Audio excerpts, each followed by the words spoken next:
Welcome back to the channel, everybody. Today is fix random things on the sandrail day. There's been a lot of little tiny things here and there that I needed to straighten out. We got this assembly that connects to the steering rack, that whole thing up there and ready to go. That does need to be lined up though. We have the starter just got put on. I put those little cusps that protect the trans from getting any sand or dirt in it. Just a couple random things. The wiring harness, we took that out and we're kind of placing it a little bit where it needs to go. That all has to get wired. And we gotta tie everything down too. So just kind of buttoning up the sandrail. That's probably the best way I could describe it. Running all of our lines, running our electrical. It's all pretty much built, but we need to run it, hook it up, and put it where it needs to go, and also make it look nice while we do it.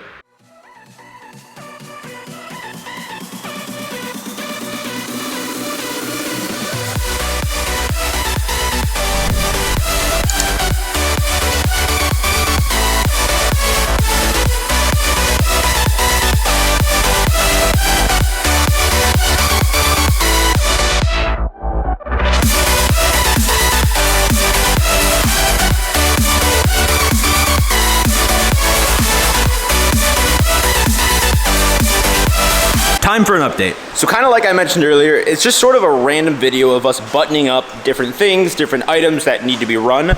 Working on the wiring again now. We're basically running everything that needs to be ran, hooking it up to like the switch panel and everything there. I'm doing some soldering of making some fixes and some connections that we weren't able to do when we built the harness itself. I'll show you it back on the motor here. Put the coils on, just a few, just getting this thing ready to fire up basically. We got our radiator hose on. Today was a big errand day for me as well. I was running around grabbing a few things. I have a belt on order for us, picking that one up tomorrow. I took the turbo off again because I am going to the dealership to figure out what extra lines we need. For example, there needs to be a line, I think it's a coolant line between the bottom of the block there and the turbo. And I believe one or two other holes that we don't have lines for that didn't come in our line kit.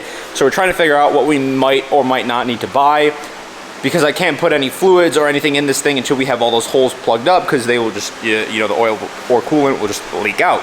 Speaking of oil and coolant though, I have everything. That's another thing I purchased. Got all of our oil, our coolant, that's all ready to go.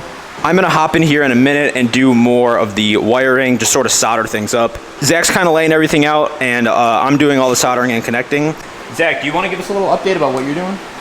I'm just running extensions from the wires, because when we initially built the harness, it's just a little too short for where we're putting everything, which we didn't know that when we were initially building the wire. Do you know how much of it we're gonna need to extend? Just the fuel pump. To run a ground from the fuel pump to the ground on the battery, to run the wire from alternator to the battery, do a little bit more wiring. Okay. There's all the extensions in there already. Speaking of that, I was able to find a battery that would work for us, so that's just kind of sitting in there, waiting to start this boy up. I know it doesn't look very pretty now, but we're going to make this look a lot prettier once we have everything hooked up, and then we'll run it sort of like line-wise. We'll run it in the order that needs to go, and then we'll either tuck it. We were even thinking about making like a little box or something, somehow covering this up so it can be both accessible but also like hidden, so it's not just in the way. Just wanted to give you guys a little progress update here. I'm gonna jump back in and do some more soldering, so I'll catch you later. One more thing before we get back to the little montage here. We got our wheel all hooked up. This is all set and ready to go and hook up onto the steering column. Part of that is gonna need to be welded though, so we will take care of that when we have access to a welder. The welder we were using is currently feeling kind of under the weather. He's had some medical issues, so we can't really, he's off, he's getting better, he's doing his thing, so we don't wanna bug him or annoy him, but we are gonna have to find a way to get that done. But just doing as much as we can to wrap up. Time to solder.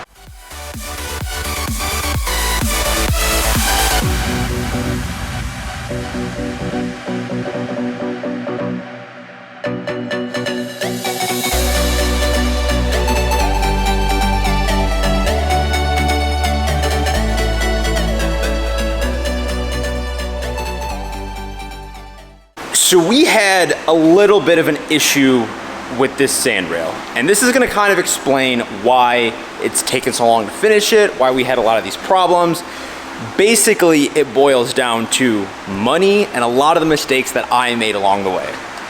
I extremely under budgeted how much this build was gonna cost. I was sort of comparing this to a traditional build with a sand rail that has the same motor. My original plan was kind of to just buy a sand rail, remodel it, fix it up, and not change anything crazy from like a structural standpoint or change anything with the motor like big time. And we kind of sort of just fell into this project. We found a good deal originally and we picked it up, and I didn't at all understand how tough this build was gonna be. And for that reason, I extremely under budgeted. Originally, I thought this whole thing was gonna cost us around $5,000, which is what you can pick up a sand rail for on Facebook Marketplace. I thought, hey, we'll buy this one. We bought it for $1,200, and I thought, okay, we'll put a couple grand into it. Nothing super crazy, and we'll probably be around what you can purchase one for. That could not be further from the truth. The further that we got into this build, the more money I kept spending.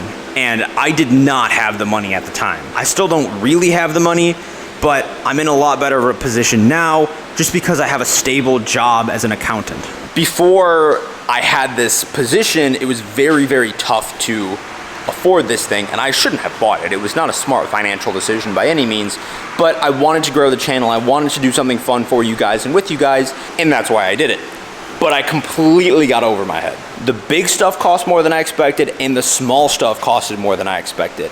I would say, as of right now, we are probably 3, hopefully not, but maybe 4 times what our original budget was. I don't have an absolutely exact idea, but we were way over, at least 2 to 3 times. A large reason behind that is just because I didn't know what I was doing.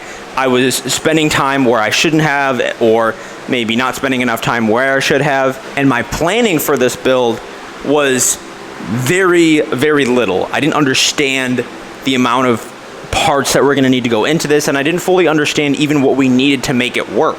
I didn't know what was good to reuse, what to save, and what to get rid of. So for those reasons, I started making stupid mistakes, like having to continuously buy parts from the same company, but spending money for shipping every time I bought from them. So it was just basically wasting money because I didn't know what I was doing, and I didn't have it properly planned out. Even though it wasn't greatly planned out at all, I still just didn't have any experience. I've never done something to this level.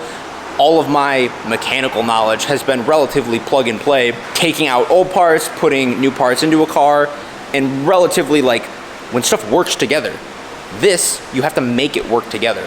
That was something I didn't know how to do or could afford. A lot of the reason why this is taking so long is because I couldn't originally, and I'm still struggling now, to afford this thing. I got to a point where I was like, okay, we are already so far in, I can't quit now, I don't wanna quit now. So I was kind of in an awkward middle stage, and we're obviously still going through with it, we're not gonna stop, but that was just how I felt, and I couldn't afford to purchase things like brakes or wheels or things that we just needed to buy. I couldn't afford to purchase them, and I had to wait until I had enough money to buy those things in order to take the next step on the build. I think the toughest point in this build was when both of my credit cards were maxed out from parts, because we were trying to build this thing and create this on the channel, and I had very little money coming in. That was probably the toughest spot that we were in. And all the while, I was still trying to juggle going to school and working. And I'm not yet at the point where my business makes a lot of money,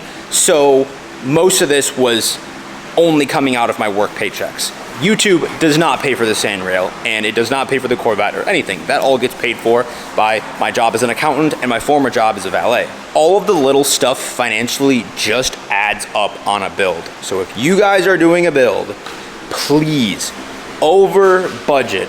Make sure you have enough money to buy it twice, because if you're spending money on your car and then maybe something bad happens in your own life where you need money, you need emergency money.